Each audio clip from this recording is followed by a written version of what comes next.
you say if someone asked you, how do you prevent data breaches in the cloud?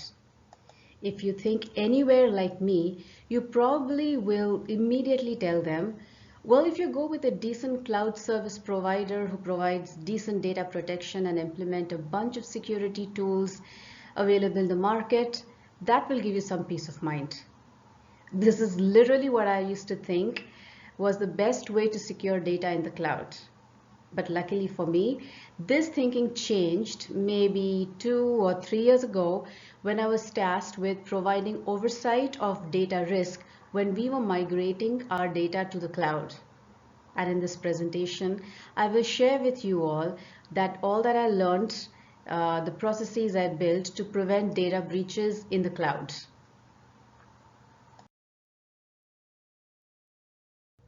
Our agenda is very simple. We want to begin with understanding what is a data breach. That will help you decide what data do you want to protect. And then we will go over some helpful ways you can prevent data breaches from occurring. Finally, time permitting, we will wrap up the session with answering any questions that you may have.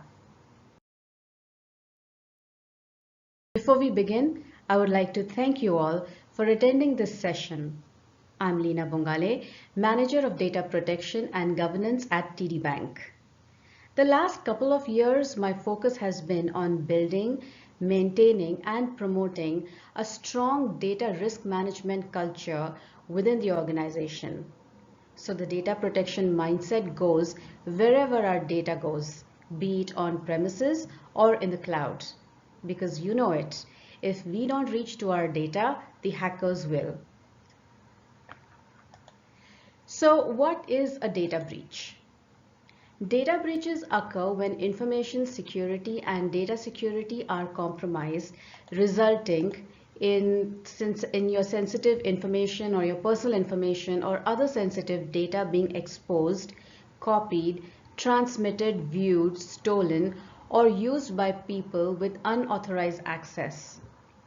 Cyber attacks, social engineering and phishing and ransomware and other types of malware, physical theft of hardware, drive your slow vulnerability assessments and patching cadence, bad information security policies, poor security awareness training, and a lack of general cybersecurity measures can all result in data loss and data breaches. Common targets that cybercriminals look for are financial information like credit card numbers, personal data like social security numbers that is often used in identity thefts, personally identifiable information, that's your PII, like phone numbers and social media accounts, then your general data that is valuable to your organization or your competitors such as suppliers and key business relationships. But your data is on the cloud, so it's 100% protected, right? Not really. Your data in the cloud is just as vulnerable as it is on your company's on-premises data. Now, does that mean you shouldn't trust your cloud service provider or regret your decision to migrate your data to the cloud? On the contrary, the data you store on the cloud is much safer than storing it in your company's on-premise databases. Now, what makes cloud storage so safe? It is because of the shared responsibility model. The shared responsibility model is a security and compliance framework that outlines the responsibilities of cloud service providers, the CSPs, and customers for securing every aspect of the cloud environment, including hardware, infrastructure, endpoints, data configurations, settings, operating system, network controls, and access rights. In its simplest terms, the shared responsibility model dictates that the cloud service provider, such as maybe AWS or Microsoft Azure or Google Cloud Platform, must monitor and respond to security threats related to the cloud itself and its underlying infrastructure. Meanwhile, end users, including individuals and companies, are responsible for protecting data and other aspects they store in any cloud environment.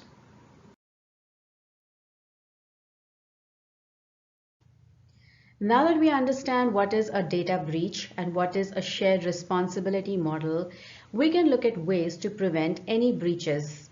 Except before we know how to protect, taking the time to know what to protect will certainly be very helpful in designing a breach prevention strategy. Now I know it's obvious that you want to protect your data, but as you adopt cloud services, data protection becomes more complex. You may not know where all your applications and data are stored. Third-party hosting will limit your visibility into data access and sharing. Shared security responsibilities could be misunderstood or misapplied. Even if you're using multi-cloud providers or a hybrid infrastructure, your security may be inconsistent. Your data may be subject to data protection regulations like the EU's General Protection Regulations GDPR or the California Consumer Privacy Act CCPA or the US's Health Insurance Portability and Accountability Act HIPAA. Whether you run your workloads in the public cloud, a private cloud, or a hybrid infrastructure, or maybe even a multi-cloud with several cloud providers, you need to comply with all these data regulations and ensure the security of your data. Once you have your data dictionary and build data lineage, that is when you start looking for various techniques to secure your data. Many organizations have found that one main cause of security threat is uneducated employees. When you show your employees how to follow proper security practices, you can mitigate your risk and prevent many cloud breaches. To do so, you'll want to involve the whole company because when people are actively involved, they feel more responsible and then they will take ownership of their actions. Set up security training sessions and be sure that all employees fully understand the best practices. And don't just limit your company to one training session per year. Have these sessions every so often so that all employees are up to date on safe practices. Establish a plan and response protocol so that employees know what to do in many different scenarios. Finally, run some security tests without announcing them so that you can see if your employees take the right actions. Now, encryption is a word that gets mentioned a lot. When it's used properly, it can add a lot of security to your data. Data needs to be encrypted both when it is stored in the cloud as well as when it is in transit to the cloud. People typically put in time and energy into encrypting data only at rest where it's stored. But it's a lot more at risk when it's moving because it goes through that many potential vulnerabilities. If you really want to secure your data and prevent breaches, you need to seriously address your data encryption both at rest and in movement. And encourage your employees to reset their passwords frequently. Closed access security broker or CASB methods are systems that are managed by APIs and can be deployed for small or large use cases. It monitors the network activity and limits any operations deemed high risk like downloading files and distributing information on the internet that's not secure. Many companies that use cloud storage now use CASB systems. It's a per user basis, so you would be applied the same security measures regardless of the device you use to access the cloud. Also, keep what you really need. Don't waste hardware and software space on unnecessary documents, files, etc. Keep your places of storage to a minimum when handling personal or private data and know where to keep this sensitive information. Using a CASB also lets a company use its resources for monitoring, auditing, and alerting users. This allows companies to know which users and networks are accessing your public cloud data, which helps you assess the risk and address any possible security threats. By having proactive alerts, you can also find out more about your security vulnerabilities. It's also imperative to do background checks on all your employees. This means granting access to some employees and denying access to everyone else. Temporary workers and/or vendors should never be allowed to access your sensitive information on your employees and customers. Trusting the right people for the job is crucial, especially when your company is exposed to and handling sensitive information. Finally, all third-party vendors must comply with a company's privacy policies as well as general privacies and the laws and regulations. This means that vendors, as well as those that companies do business with on a regular basis, must comply with having background checks done. Don't even assume that all vendors are harmless. Microsegmentation is another word that gets tossed around a lot in the software industry and is especially applicable to cloud communications and data storage.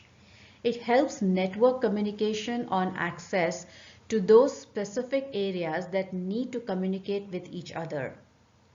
It's helpful in minimizing risk when you can reduce your network access down to just a few devices or users. Otherwise, you're leaving your network wide open and with a poor security posture.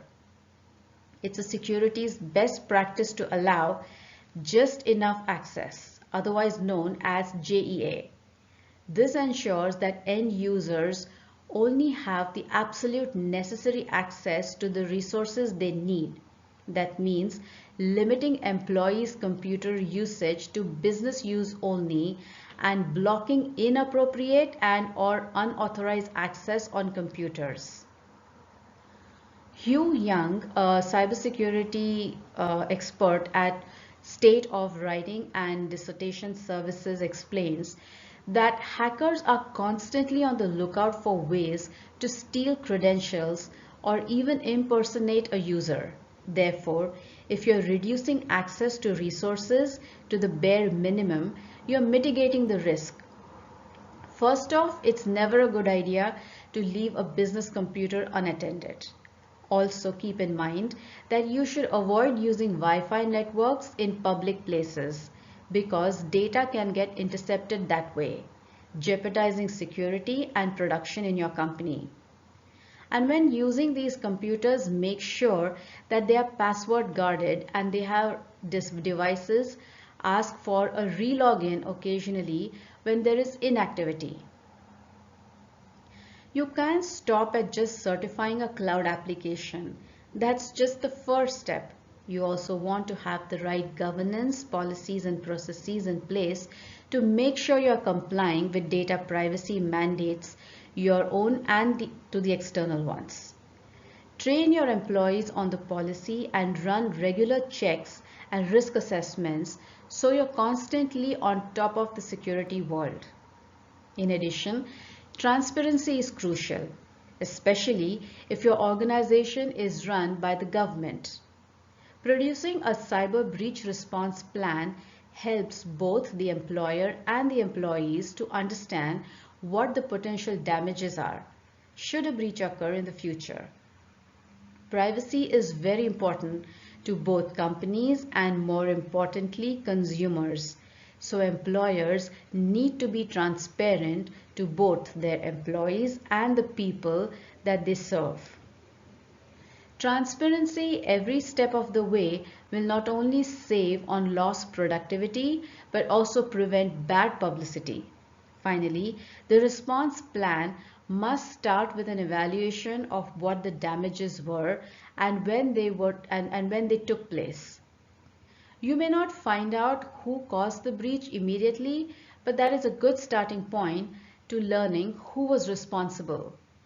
The goal here is to take swift, decisive action so that a breach doesn't happen again. Once you know more about the stakes of data breaches and know how to prevent them, it's easier to make proactive decisions. And if your customers see that your company is bending over backwards, making sure to prevent future cyber theft attempts, that may ease their discomfort and make them feel better about trusting your company again. Now, trust me on this. Despite your best efforts, you can still have a data breach. Even the most effective defensive layers, endpoints, and managed detection and response, multi-factor authentication, and employee awareness training programs are all beatable if the attacker is sufficiently skilled or motivated. So what do you do in that case? Like I said before, having a data breach response plan in place is key to minimizing and containing a breach's effect, as well as better positioning your organization for the future. So what is a data breach response plan? A data breach response plan is a document outlining how an organization will respond in the event of a data breach. It outlines what constitutes a cybersecurity and information security incident, who is involved in the plan and their contact information, and steps to take in the event of a breach and any follow-up actions.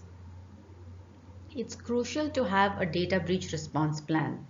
The best defense in a worst-case scenario is knowing what you need to do.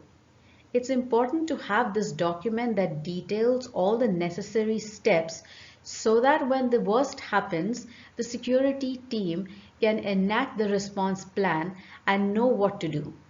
This enables the business to react quickly and decisively. Having your head in the cloud may not be so good for your business, but having your data in the cloud is. There are hundreds of ways you can prevent data breaches in the cloud, and I can only quickly talk for about 6 of them in the 30 minutes that was allocated to me for this presentation. But I do hope now that you know a few methods, you can use these immediately in your organization to prevent data breaches. I hope this presentation was informative for you and you enjoyed watching it.